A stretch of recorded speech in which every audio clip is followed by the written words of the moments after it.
Hello and welcome to Tech Deals. Are you looking for the best $200 graphics card you can buy today? Do you want amazing great performance but not spend too much money? Well, there certainly are new graphics cards that you can buy. There are GTX 1660s, there's the upcoming RX 5500s from AMD, but I would submit that if you want the best value, price to performance, dollars per frames per second at the $200 price point, then you've definitely come to the right place because this is a GTX 1070.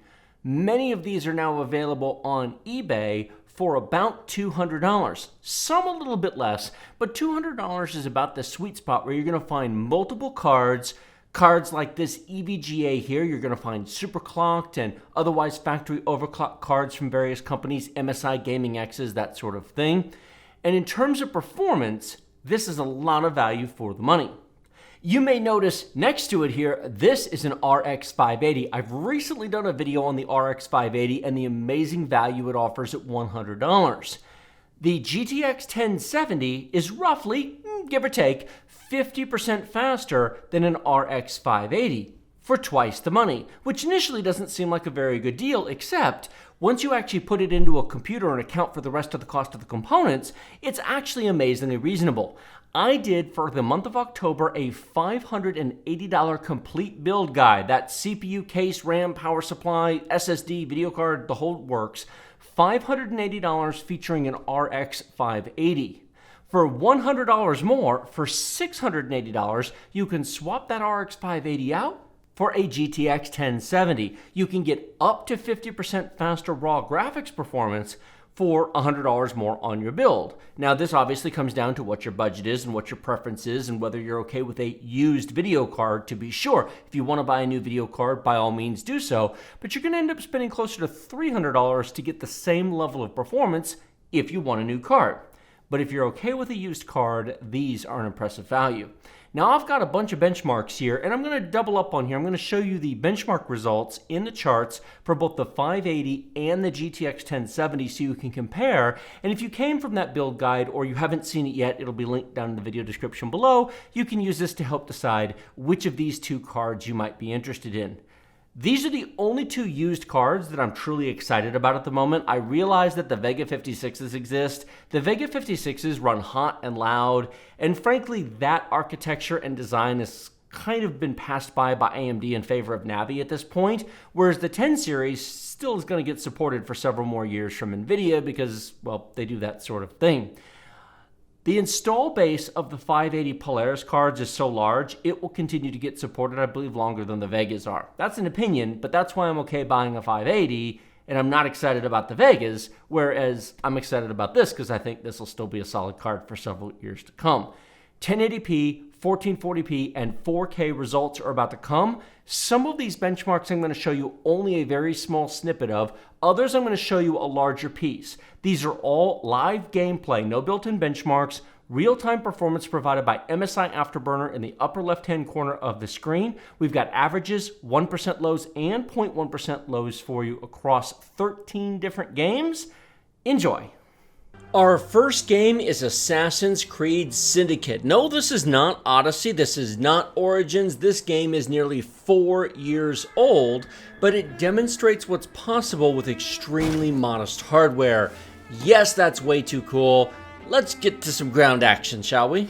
This is, frankly, my favorite Assassin's Creed game. I realize there are two newer ones, but this is the one I actually play. And if you're looking at this level of hardware, then you're also looking at this level of performance at 1080p high detail. Yes, we are at about 100 frames per second in Assassin's Creed Syndicate at 1080p high detail on a 3.5-year-old graphics card and a $120 CPU. That is really, really good. You will notice, however, that we are using almost all of this computer to do this. Look at our CPU usage. There is 77, 82, 79%.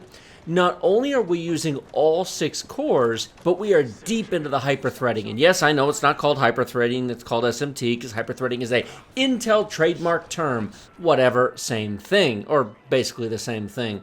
So you would actually get smoother and a little bit better performance on a Ryzen 7 than you would on a Ryzen 5. The primary reason I'm recommending a Ryzen 5 is just due to budget and price. We're looking at between a $580 and a $680 computer. Every single dollar counts, and I understand. However, if you can at all swing it and you want to play games like this, a Ryzen 7 is not remotely wasted. Here is the chart for Assassin's Creed Syndicate. We averaged 104 frames per second average, 74 frames per second, 1% low. 99% of the time we had at least 74 frames per second. Now that compares very nicely to the RX 580, but it is not the 50% uplift I promised you. Hold on, we'll get there. The reason is because we are CPU bottlenecked. Now, before you all run to the keyboard and go screaming in the comments section, but the graphics card was being used, what are you talking about? The frame rate was smooth. I promise you, on a stack of CPUs and a stack of graphics cards, what you just witnessed is CPU bottlenecking. Put this same game at 1440p on both cards, and the difference will increase dramatically. The 3.8 gigahertz cores of a Ryzen 5 2600, combined with the fact that we only have 6 of them, means that we're CPU bottleneck because it's trying to use more than the 6 cores. When you're above 50%, you're into the hyper-threading, but they are fake cores, they are not real cores. They make the game smooth, they make the game playable, but they do not make the game faster. Maybe you don't care. Maybe you want to play at 1440p, great. But keep in mind that what you just witnessed is in fact a CPU bottleneck test. Okay, end of speech. Let's take a look at Call of Duty Black Ops 4, 1080p high detail, 100% render resolution, and yeah, this is using all 6 cores. Not too far into the hyper-threading, but it's pretty solid right there at around 55% usage. Now, it is worth noting that not all games will go into hyper-threading nearly as well as others. Some basically won't use it at all, and others take good advantage of it. That comes down to the game developers, programmers, etc. This particular game right here is just holding at about 50% at the moment, and even though the graphics card looks busy, wait till you see the chart, because you're going to see something familiar. Now, I promised you dramatic 50% performance gains. We will get there. Yes, I suck at this game, what can I say? This actually went into overtime. We held our own pretty well. We ended up losing, unfortunately, but I did get multiple kills, and I did better than I did last time I showed you this game, so I improved. Yay me. If you want to turn it up to ultra detail or play at 1440p, again, you will see a bigger difference. This partly shows the extreme value of an RX 580, and it partly shows you how at some point more graphics card does not help if you don't buy a better CPU. A Ryzen 5 2600 is a great CPU, but not for 144 plus frames per second, and we were already at 101 on the RX 580, and so you're only going to get so much uplift. Putting a 2080 Ti in here is not going to give you 200 frames per second. Nothing will run at 200 frames per second in this game on a Ryzen 5 2600 because of CPU limitations. Ghost Recon Wildlands, one of my favorite games of the past few years. I have benchmarked this and showcased this till the cows come home. Wonderful game, lots of fun, now available for super cheap money, and yeah, that happened. You know, I thought about editing that out and not looking stupid, but who cares? Whatever, we're gonna run down the mountain and go steal a vehicle and do this because that's what we're gonna... Actually, we'll just pop a vehicle into existence. The frame rate here is very nice. Take a look at that. We're nearly 100 frames per second. Obviously, that's going to vary depending upon where we're going and what we're doing. But this is a noticeable improvement over the RX 580, which, of course, I'll show you those results in just a second. Just like the other tests, however, notice the CPU usage is quite high. We are deep into the hyper-threading. It is giving us a performance boost. It is using it, but, oh, excuse me, pardon me. Yes, sorry you hated that helicopter, didn't you? It's definitely using it. I will try to leave that comment aside for the rest of this video because you're going to get sick of hearing me pound it home. Oh, 4 cores isn't enough. 6 cores is barely on the limit. 8 cores is the new 4 cores. But 8 cores is the new 4 cores. 8 cores is the new base for gaming. But, you know, we're dealing on a budget. We're demonstrating that, so be it. But if you can afford a 2700, then it's worth it if it's not too much more money. 84 frames per second average on the 1070 versus 58 on the RX 580. That is a solid and real performance improvement, much greater than on the two previous games. But that's because we're coming from around 60 and boosting to 80 to 90 rather than starting at 80 or 90 and trying to go to 120 or 140. The Ryzen 5 2600 is great at going up to 100 frames per second. Yes, it'll go higher in CSGO. The CSGO players can sit down.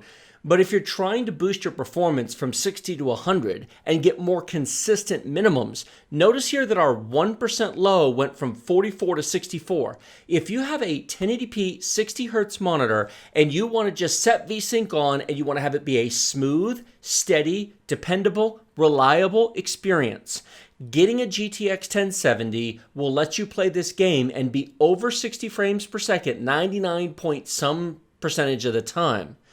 You will maybe dip down occasionally, but it's going to be so minor you'll never notice it. On an RX 580, you are going to spend substantial and real amount of time below 60 frames per second. Look at the 0.1% low, 30 versus 50. That's what you're paying for. Don't think of it as getting 120 to 144 frames per second. Think of it as not dropping to 30 as often. Rainbow Six Siege, this is going to be really short because frankly, I probably should have set the render resolution to 100%. When you set this game to 1080p high detail, it sets render resolution to 50%, which is why the frame rates are so ridiculously high. But in a competitive shooter like this, they need to be high. That's a personal preference, do what you want. But because of that, it compresses the results and perhaps makes it not as good of a comparison as it otherwise could have. As you can see here, 174 to 158, these numbers are tremendously compressed because of the 50% render resolution. I get it, I understand, I should have tested it differently, but everything in life takes time, and if I go back and retest it, that takes away from something else, so hey, if you're okay with 50% render resolution, the 580 does 144 frames per second in Rainbow Six Siege. Our last 1080p game is The Division 2, and I have to give the developers here 10 tons of credit for making an optimized game. I did this at 1080p thinking that the RX 580 would do worse, and I genuinely was surprised at just how well it ran. I should have tested this at 1440p, although we did get an interesting result, which is if you play well-optimized games that aren't developed by lazy developers who put out total garbage, then you'll get amazing performance on modest hardware.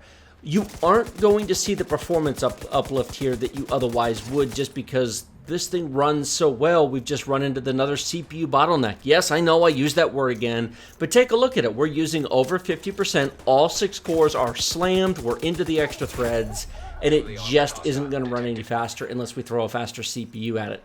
106 frames per second average versus 90 on the RX 580. This does produce some interesting results when we get to the end compilation charts because more of these games were compressed due to the CPU. For all of you who wonder, why in the world do you test on top-of-the-line i9 9900Ks at 5 gigahertz when you're doing graphics card testing? This is why. What's the point in comparing graphics cards when you're CPU-bound? And what you're looking at here is a CPU-bound chart. Knowing what I know now, yes, I would have tested this at 1440p, but that's water under the bridge, so moving on.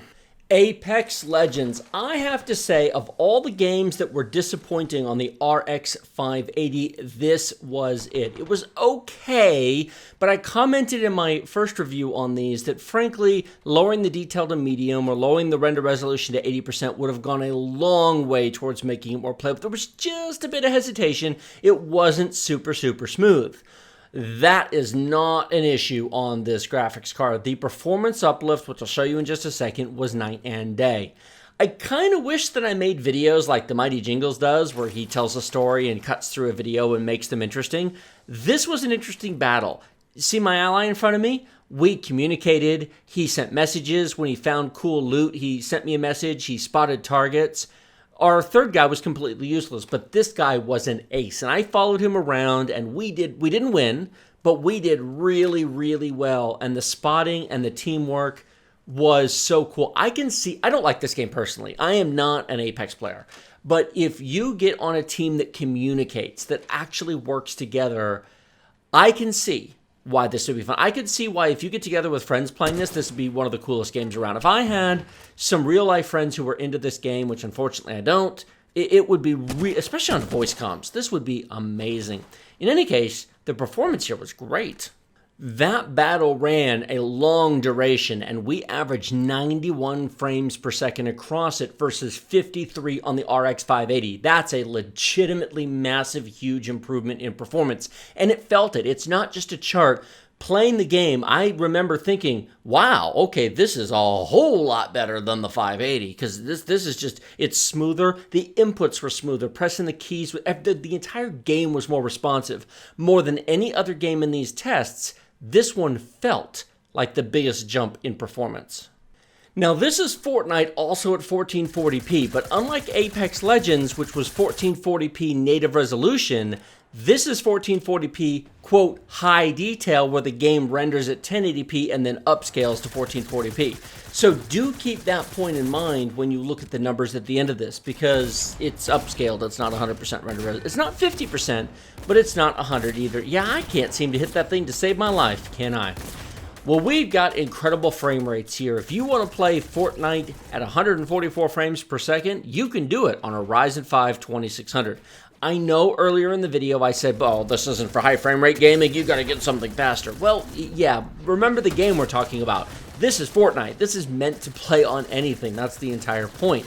But if you want to play Ghost Recon Wildlands or Assassin's Creed Syndicate or any of those other games, you'll certainly need more CPU power. It depends upon your game. League of Legends ran at, what, 170-something frames per second on our Ryzen 5 2600 and RX 580, so that doesn't really count now, does it? 145 frames per second average versus 101 on the 580. But here's the funny thing. Unlike Apex Legends, this didn't feel any faster. I didn't really feel anything different when I was playing. They both felt exactly the same. So sure, the frame rate was tremendously impressive, but so? Now, part of that is the fact that I don't have a 144 Hz monitor. I'm playing on a 60 Hz monitor, and that might be why. Keep that in mind when you consider all of my comments here in the fact that I, in fact, don't have a 144 Hz monitor in front of me. Take a look at the 1% low. That's a decent uplift, but not nearly as impressive as the average. And the 0.1% low you can discard because of respawns. Grand Theft Auto 5 4K high detail. Holy smokes, what a performance. This is impressive. We are at 4K high detail, and we are at nearly 90 frames per second. We currently have a real-time 1% low of 61 frames per second. A 4K 60 Hz monitor or 4K television set to 60 frames per second fixed would basically be absolutely, completely, totally smooth with no tearing, no issues, no stutter, no nothing. This is wonderful. When I played this on the RX 580, it was definitely playable, but the 1% low and the frame skips and the drops were definitely noticeable. It wasn't super duper smooth. It was good enough, totally playable. It's an interesting difference between, what you talking about? It's great, it's fine. I play on my card, I play on my thing, I get about kinda sorta 60 frames per second. What are you talking about? There's nothing wrong.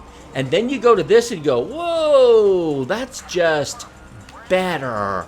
I press my keys and everything is just a bit more responsive. You steer, you drive, you aim, and everything just has just a bit more responsiveness to it than it did previously. The frame rate's higher, the game interprets everything faster, it's much nicer in terms of overall experience. I really, really liked this particular upgrade. 85 frames per second is just over 51% faster than the 56 frames per second on the RX 580 in terms of average frame rates. 1% low, 60 frames per second is exactly 50% faster than 40 frames per second on the 580. That's probably why it felt so much faster, is it basically never dipped below 60 frames per second. I mean, okay, 3 frames on the whole thing it did, but it basically didn't. And so the entire thing was just butter smooth. The difference here in the real world feel is night and day. Now, full disclaimer, the RX 580 at 1440p high detail would be butter smooth, wonderful, awesome all day long. It's not a problem with the card, it's a problem with the resolution in detail. It's not really meant to be I mean, it can, but it's just so much nicer on the 1070. But if you have a 580, play at 1440p. Overwatch, one of my favorite games with one of my favorite characters, D.Va. We are playing at 4K high detail, and yes, I made double and triple sure that the render resolution was 100% because I am fully aware of the fact, cool move coming up here, I am fully aware of the fact that the game auto sets the render resolution up and down based upon the detected graphics card. Yes, that was a lot of kills. That, I won't show it to you, but that actually ended up being play of the game. So, I did check to make sure that it was set to high detail. I did check to make sure that the render resolution was 100%. I did make sure to restart the game. I double checked them. This result really surprised me because our CPU usage in terms of overall usage is not an issue, although this game doesn't need tons of cores and threads. As much as I say, get an 8-core CPU, it's the future. Well, this game is an example of the exception to that statement. An 8-core chip will do exactly 0 for you. Frankly, a 6-core chip does 0. This game is meant to play on all kinds of computers. This will play on a 4-core, 4-thread chip without a problem. So, it depends upon what you want to play. The performance uplift was not as much as I was expecting over the 580, especially at 4K. But again, it's kind of a cartoony game. It's simplistic graphics, and it's meant to be it's very well optimized. I mean, you got to give them credit for making a very well optimized game. Despite the very low CPU usage number that you saw, we're still CPU limited. The fact is the individual cores aren't fast enough. A 4.5 gigahertz Intel system would simply run this much faster. Difference between games that use lots of cores and games that only use 4 cores but want them to be really fast. 67 to 79 is not a big uplift. 50 to 58 is not a big uplift. If you want to play this at competitive frame rates, get a super fast Intel overclocked CPU. World of Tanks, high detail, 4K, dynamic render resolution turned off. Yes, I know that messes with the numbers, so I did make sure that was turned off. This is very impressive performance. I've got to give this GTX 1070 credit here. I can only guess, given my testing with this game, that was a nice shot on the move. I can only guess that with my testing on this game that, frankly, World of Tanks and Wargaming in general love NVIDIA graphics cards. They don't seem to love AMD cards as much. I don't know what they test on, but Lord, look at this performance. Wait till you see the chart. It's night and day difference. And this was an engaged battle. We actually ended up in a very tight cluster here. Those tanks on the minimap you see north of us pushed forward. I was actually tucked in behind some debris field. That got some debris in the way. I was tucked in behind a debris field. I took a lot of potential damage. I had a lot of block shots. I tracked a lot of tanks. Unfortunately, they were very well armored, very well angled, I should say, and it was just very tough to do anything other than track damage. We ended up losing this game, but not by tremendously much. I lasted until we only had 4 tanks left, so it was quite a long battle. And that's where they came around and flanked us, and we all tucked in here. And then we all kind of sat in here until they slowly nicked away at us. We just couldn't quite get an angle on them. They had a couple of tanks that, when they side-scraped, we just didn't have the guns to do anything about it. 117 frames per second average versus 66 on the RX 580. I have shown you a bunch of games here, some of which had very little difference and others which are just mind-blowingly huge. I get asked all the time, what's the card to buy for X gaming? If I just want to play games in 1440p, what do I buy? What do you want to play? What's your CPU? What type of games do you like? If you like World of Tanks, well, here you go. If you like Overwatch, there you go. It depends is the answer. Unless you are specific, frankly, you're asking the wrong question because the difference between various games here could not be more night and day. World of Warships. This does not show quite the difference of World of Tanks, but I promise you it is an impressive difference. And this is a busy battle. A lot of secondaries, a lot of close engagements. You can see right there, I didn't quite get the kill there, but I got a lot of fires and a lot of secondary shots.